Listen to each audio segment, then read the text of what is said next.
Hey, one of the things I love about LinkedIn is how easy it is to get people to notice you, to become well known for your expertise in a way that people start talking about you so that you don't have to go and chase clients, but that other people start referring to you. And I've talked about this many times. I've talked about how you can do this through posting content, how you can do this through commenting on the right people. But you know what? Today, I want to talk about your network, about growing your network with the right people, nurturing your network so that you will always be front of mind with them when either they need your expertise or they talk to someone who needs your expertise. My name is Petra Fisher, also known as the entrepreneur too shy to do acquisition. This is why I use LinkedIn to become so visible that people start talking about me and referring to me. And that is also what I'm teaching my clients. So let's have a think about some little actions that you can do, that you can pretty much do on a daily basis, that will grow your network, nurture your network with the right people. LinkedIn gives us so many easy, but also easily overlooked options to do this. So I'm gonna run through a few, and it's pretty much, to me, it's like a little tick list. And some days you might have only 5 or 10 minutes, other days you might have more time, doesn't matter. Create this little list. You tick off the items as you go, and when they're all checked, you just uncheck them and start again, right? Okay, so here's the thing. Check who's viewed your profile. Check their profile and see if you want to connect. But regardless whether you're connected to them or not, if someone's just viewed your profile, they've shown some kind of interest.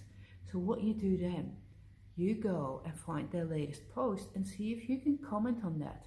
And I say see if you can, because the only way you're going to become well known for your area of expertise is when in your comments you use some of the words that relate to your kind of work whilst adding value to the original post so that you're not seen as someone stealing the limelight.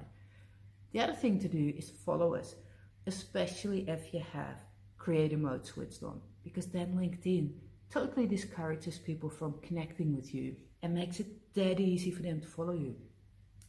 This is often seen as a disadvantage of the creator mode, but I think it's brilliant because think about it.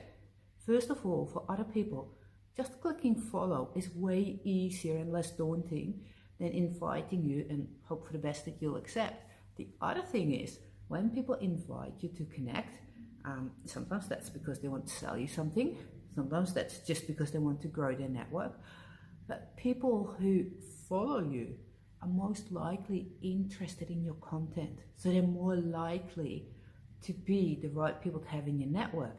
And if they've already followed you and you then invite them to connect, generally they'll accept because they've already shown that first interest. Again, also check their latest posts and see if there's something you can comment on. So you do that with who's viewed your profile, you do that with new followers, but you also do it with the people that comment on your post. And people comment on your post, you reply to the comment.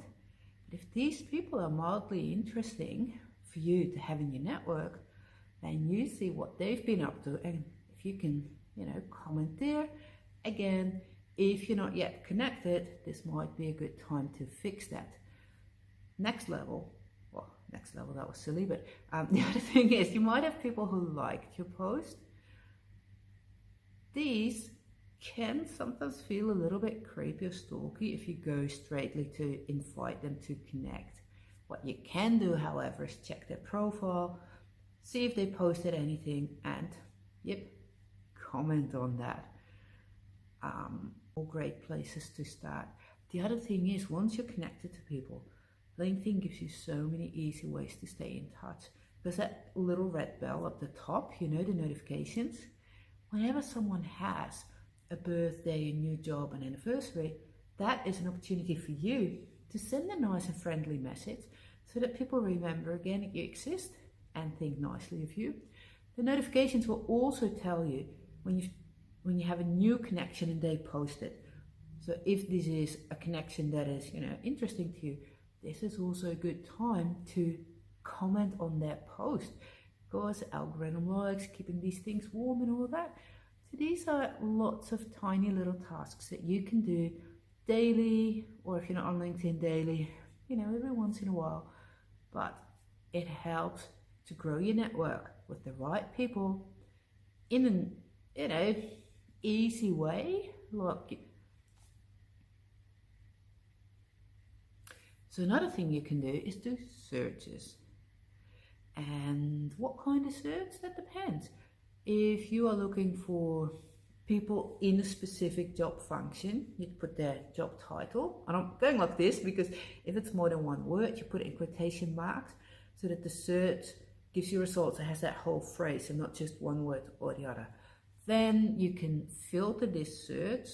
So maybe you only want people in a certain country, or only people in a certain city, people in a certain industry. You apply a few filters. And then you get people that you can either just invite them all to connect, if you have a half decent message to send them, or if you want to put in more effort, you can also first engage with their content and then invite them to connect. But these are all different ways to make sure that you keep growing your network with the right people. And then as you're growing your network, also nurture your network so that they will keep remembering you and think of you when someone in their network needs your expertise. Have you set yourself a goal to grow your network by a certain number of new connections each week? I don't care if it's 5 or 10 or 20, but if you haven't set a goal yet, then I would say set a goal, take action, and yes, go fix it.